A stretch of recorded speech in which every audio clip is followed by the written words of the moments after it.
The disappearance of Patrice Endres, a mother, a hairdresser, and 13 minutes that changed everything. It was April 15, 2004. Patrice Endres, a 38-year-old mother, wife, and owner of Tamber's Trim and Tan Salon in Cumming, Georgia, began her day like any other. She dropped off her son at school, returned to work, and prepped for lunch. But sometime between 11:37 a.m. and 11:50 a.m., she vanished without a trace. The gap, just 13 minutes.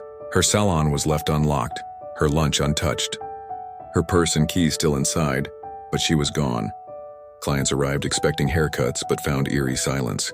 Her car had been moved closer to the front door, and the cash register stood open, money missing. Yet there were no signs of a struggle.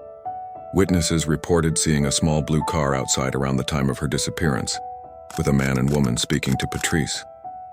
No one knew then that it would be nearly 2 years before she was found. In December 2005, skeletal remains were discovered in Dawson County, Georgia, just 11 miles from where she disappeared. It was Patrice. Her wedding ring, a custom piece made of 2 gold bands and a marquise diamond, was missing. Authorities called it a key clue, but it's never been recovered. Suspects included serial killers Gary Hilton and Jeremy Jones, both active in the region.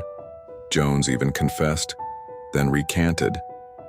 But one person remained at the center of public suspicion, her husband, Rob Endres. He changed the locks the day after Patrice vanished. He refused to give her son, pistol, any of her belongings or even her ashes after she was cremated. In a chilling moment from Netflix's Unsolved Mysteries, Rob speculated on what her final moments might have been like, describing her as someone's toy. His demeanor sent chills across the internet. Patrice's son, Pistol Black, was just 16 at the time. After losing his mother, he was effectively shut out of her legacy. For years, he begged for her remains. Petitions circulated online. In 2023, Rob Endres died, and only then were Patrice's ashes returned to her son. To this day, no one has been charged in her death. The Georgia Bureau of Investigation considers the case active. They believe someone out there knows what happened in those 13 minutes. Maybe it's the person who drove that small blue car. Maybe it's someone who's been quiet for too long. 13 minutes. That's all it took for a woman to vanish, a family to shatter, and a mystery to begin. And nearly 20 years later, the silence around Patrice Endres still echoes louder than any answer.